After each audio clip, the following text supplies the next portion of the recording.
Guten Morgen, liebe Scooter-Freunde, willkommen zum heutigen Video. Es geht jetzt wieder auf Tour heute und zwar mit Bud, meinem Zontes 350e. Inspektion ist gemacht und ich habe jetzt eine lange Tour vor mir, habe mir ein bisschen Zeit genommen. Bud ist auch schon gepackt, hinten habe ich eine Tasche jetzt drauf, die kann ich zur Not auch hinten ins Topcase reinpacken. Ich lasse jetzt bloß erstmal hier. Vorteil ist, ich kann mich hier wunderbar anlehnen, super bequem, also gerade jetzt für eine lange Tour. Werde ich mal ausprobieren, ob das passt. Wenn nicht, kommt es ins Topcase rein. Vorne eine Tunneltasche, die nehme ich ja auch immer mit für meine ganzen Kamerasachen. Hier ist meine Airbag-Weste. Ja, und das war es so vom Packen. Relativ simpel, unter der Sitzbank alles voll. Da sind halt Regensachen drin, eine Werkzeugtasche, also da ist wirklich viel Platz. Könnte man auch 2 Helme reinpacken, aber ich habe jetzt diesmal ein bisschen Werkzeug, Getränke und sowas ist jetzt alles unter der Sitzbank drin. Dann habe ich auch noch diese riesen Handschuhfächer. Ja, dann würde ich mal sagen, fahre ich mal langsam los. Wetter ist gerade schön, ist sonnig, ist jetzt noch nicht so heiß. Wir haben es, glaube ich, 14, 15 Grad.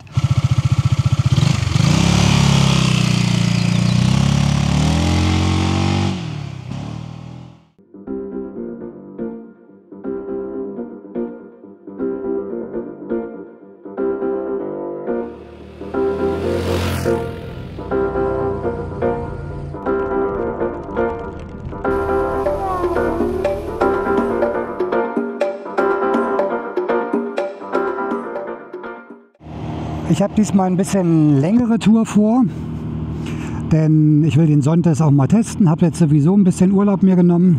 Wie ich jetzt genau fahre, weiß ich noch nicht, denn das hängt von so ein paar Faktoren ab. Punkt A natürlich das Wetter, denn wie lange ich Lust habe jeden Tag. Ihr wisst, ich plane das jetzt nie ganz genau, sondern lasse mich da mal so ein bisschen treiben. Aber es gibt noch ein kleines Problem, denn wie ihr vielleicht gehört habt, ist ja gerade in Süddeutschland überall starke Überschwemmungen, von Regensburg bis Passau, alles was an der Donau liegt, die ganzen Seitenflüsse, da ist Land unter, und zwar im wahrsten Sinne des Wortes. Und wenn ich nach Südfrankreich will, muss ich da ja irgendwie durch und von daher wird es da noch ein bisschen lustig.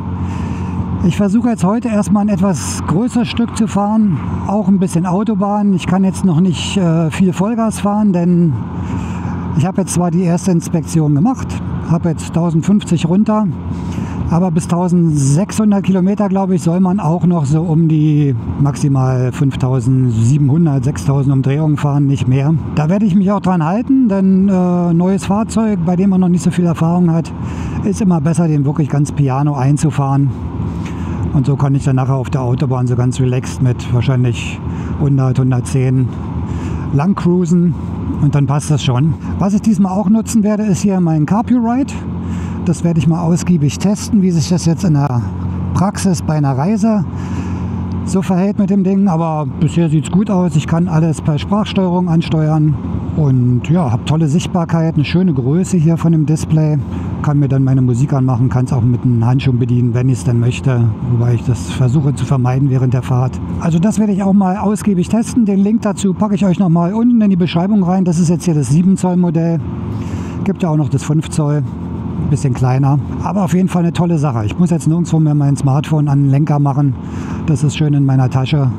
Ich habe jetzt als erstes Ziel, so Richtung Süden, mir mal Nürnberg bzw. Bayreuth rausgesucht. Das ist so eine grobe Richtung, das sind so 350 Kilometer. Dann von Bayreuth muss ich halt sehen, wie die Wetterverhältnisse sind. Es soll am Wochenende jetzt auch schon wieder regnen, auch mit Gewitter, ganz praktisch.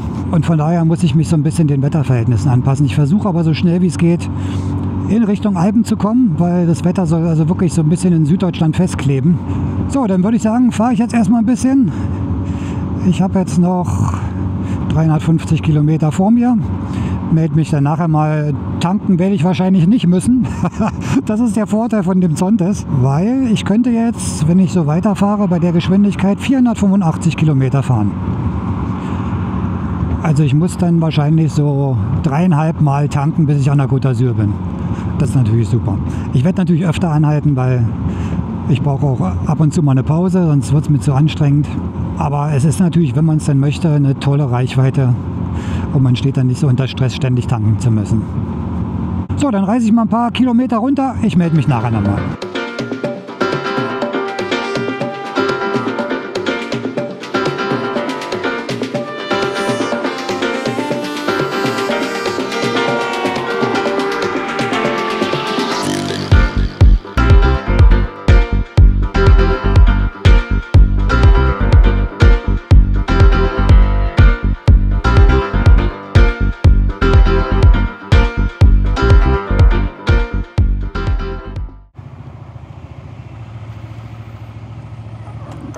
das reicht jetzt erstmal.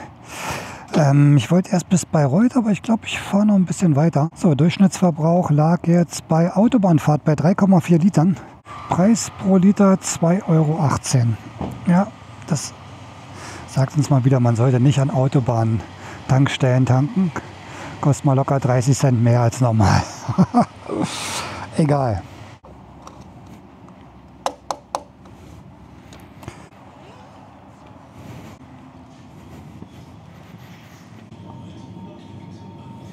So, kurze Pause ist vorbei.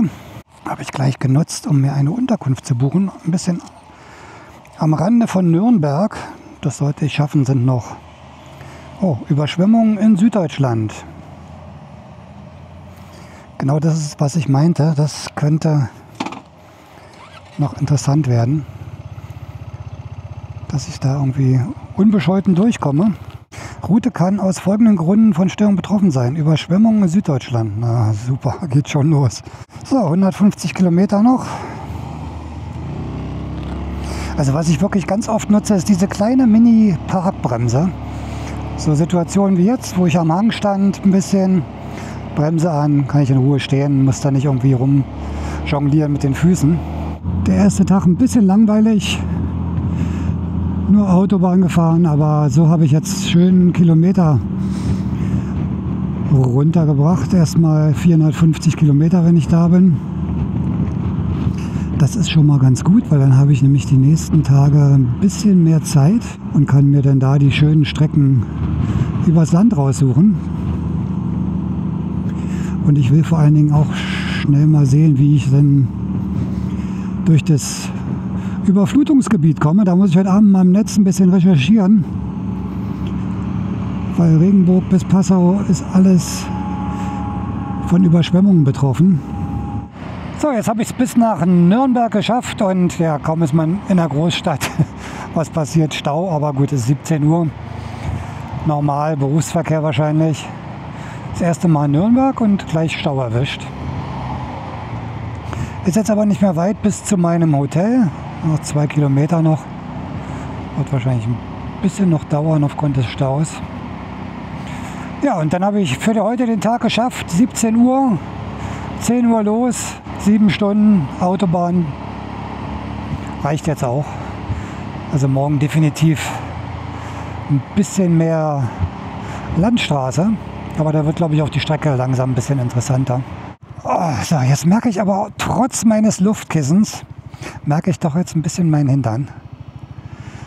Ich habe zwar ausreichend Pausen gemacht, aber ja, das letzte Stück jetzt doch wieder so etliche Kilometer am Stück gemacht.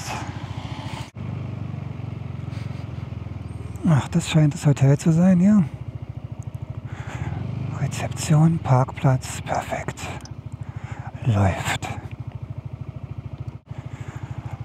Quetsche ich mich noch zwischen. So, aus die Kiste, aus die Maus, fertig. So, dann würde ich sagen, gehe ich mal rein, einchecken, ein bisschen die Taschen mitnehmen schon mal alles. Und dann schauen wir uns gleich mal das Zimmer an, was ich hier gebucht habe. Bisher habe ich da immer Glück gehabt. Ich mache das ja immer mit Booking.com. Okay. Ja, ist ein Einzelbettzimmer, aber niedlich. Also ich habe schon versucht, meine Tasche leichter zu machen, aber irgendwie, es klappt immer nicht. So.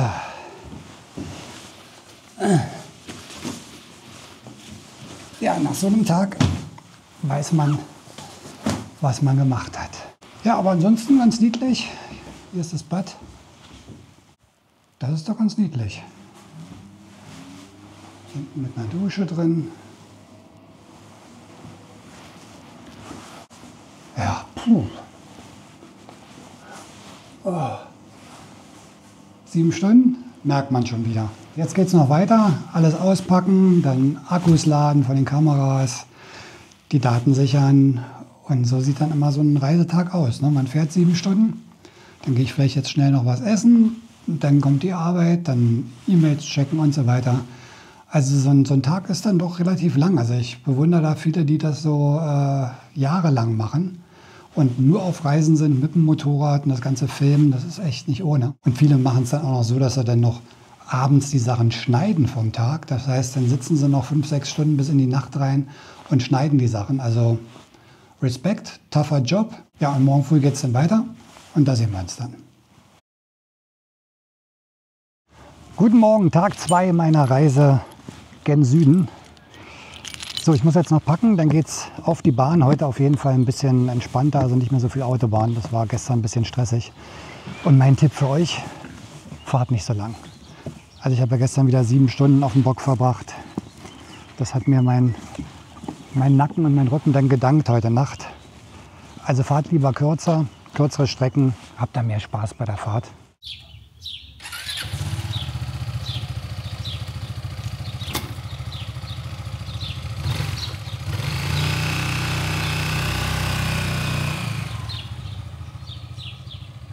So, dann werden wir mal versuchen, so schnell wie es geht, aus der Stadt rauszukommen, aus Nürnberg. Mal lieber hier in der Stadt tanken als auf der Autobahn. Weil ich habe auf der Autobahn getankt 2,18 und hier 1,89, 30 Cent Unterschied.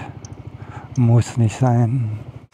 Also auf- und absteigen ohne die Tasche hinten drauf ist schon bequemer.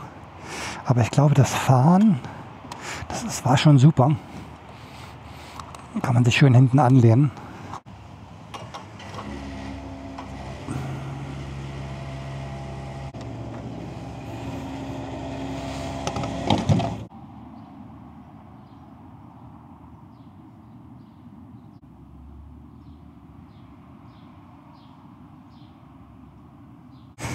So, Tank wieder voll und Reichweite, hier oben sieht man es, 500 Kilometer.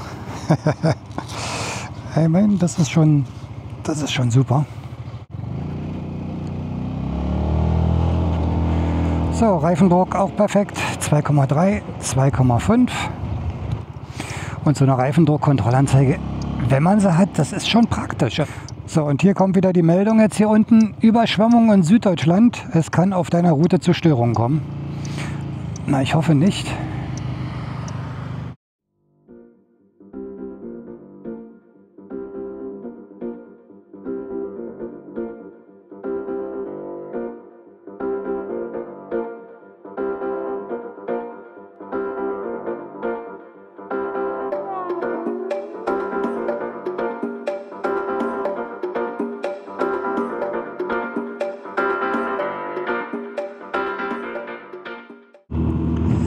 Ja, jetzt bin ich endlich von der Autobahn runter. Habe jetzt noch 2 Stunden über Landstraße, habe jetzt die Kalimoto-App mal angeschmissen und da kurvig oder super kurvig eingegeben und habe jetzt noch 2 Stunden hier über die Landstraßen. Der schickt mich jetzt wirklich so richtig über die Dörfer.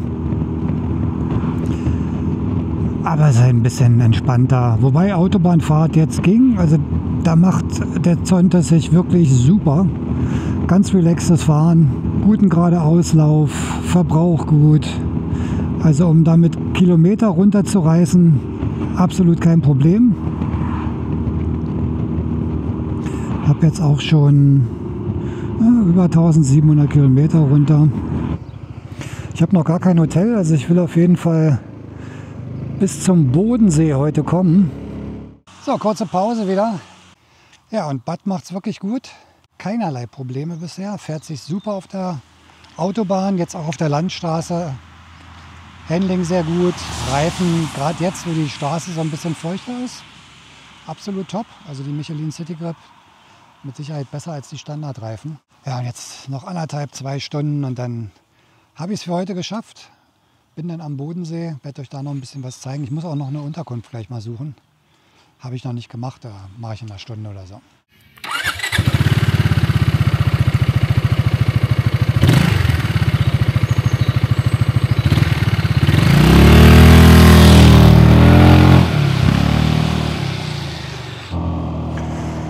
Ja, die Straßen sind natürlich viel angenehmer zu fahren als Autobahn.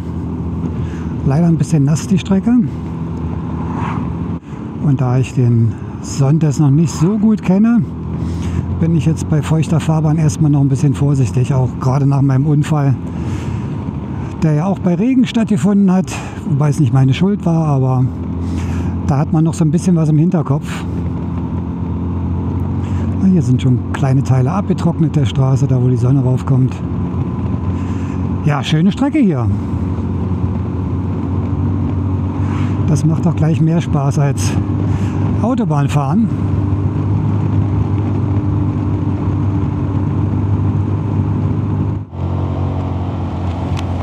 So, hier wieder trockene Straßen.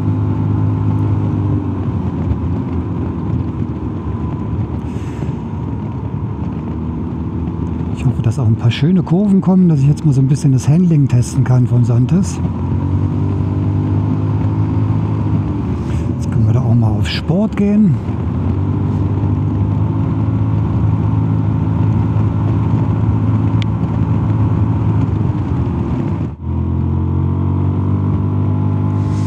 Und der Durchzug ist wirklich klasse. Also 37 PS bei 198 Kilo. Gut, jetzt natürlich ein bisschen mehr, ist bepackt. Aber absolut top.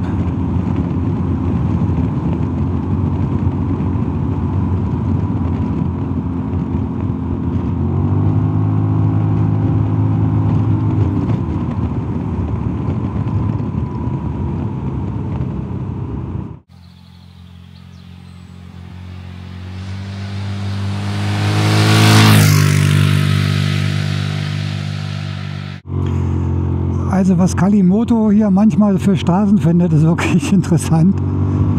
Da geht wahrscheinlich viel Erfahrung und Eindrücke von Motorradfahrern mit rein. Weil die Straßen hier sind zum Teil ja, fast nur einspurig. Also ein bisschen mehr schon, aber schon klein. Dafür komplett leer.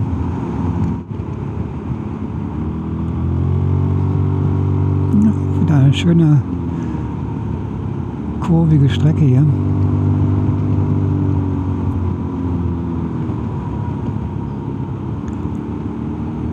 Ups, jetzt geht es mal ein bisschen runter hier. Wasser.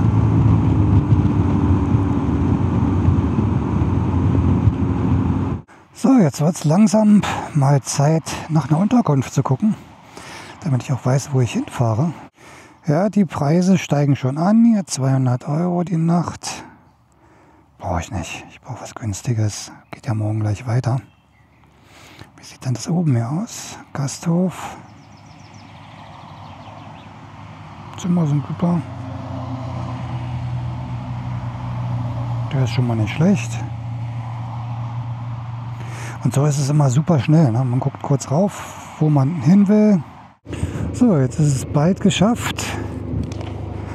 Noch 10 Kilometer. Und da oben, habe ich auch ewig nicht gesehen, ein Zeppelin. Next Generation Mobility. Okay. Und hier müsste es sein. Parkhotel Lindau, da ist es ja. Ach, das ist doch süß. Gut gelegen. Jetzt gucken wir mal, wo wir das Moped hinpacken können.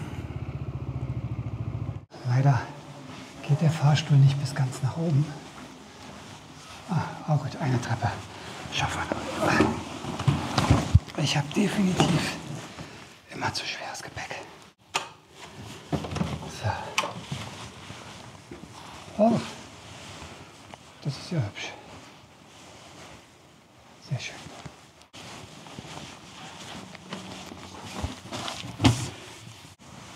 Dusche.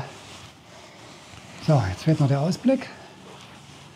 Leider nicht auf dem Bodensee, aber schön in die Berge. So, ist jetzt doch wieder 17 Uhr geworden. Jetzt habe ich erstmal alles ausgepackt aus den Klamotten raus. Doch wieder ein langer Tag. Ich bin um 10 los. Jetzt ist es 5. Also doch wieder 7 Stunden. Aber heute war es ein bisschen entspannter trotz alledem. Also ich merke jetzt meinen Rücken noch nicht so, weil ich mehr Landstraße gefahren bin. Ich habe mehr Pausen gemacht.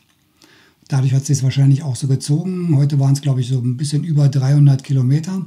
Gestern 460, also von daher weniger Kilometer, schönere Strecken und auch ein bisschen entspannter und mehr Pausen, viel mehr Pausen gemacht heute. Und das ist wichtig, das hat gut geholfen. Ja, morgen früh geht es dann nach dem Frühstück gleich weiter. Ich weiß jetzt noch nicht genau wohin. Es gibt zwei Möglichkeiten. Entweder fahre ich jetzt, ich bin ja hier im Bodensee, Dreiländereck, Schweiz, Deutschland, Österreich.